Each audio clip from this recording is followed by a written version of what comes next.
পুজো দেওয়া কমপ্লিট, এমনকি গঙ্গা জলও নিয়ে নিলাম।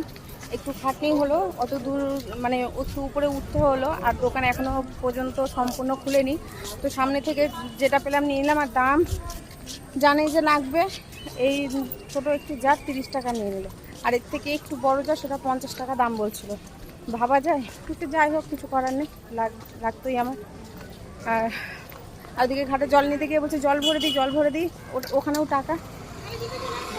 তো আবার কি করলাম, যারা স্নান করছিল ডুব না দিলে তো গঙ্গা জল নেওয়া যায় না, আমরা জানি যেটা। তো স্নান করছিল, ওখান থেকে একজনকে বললাম যে দাদা ভাই একটু জলটা ভরে দিন, তো আবার ভরে দিল, হয়ে গেছে।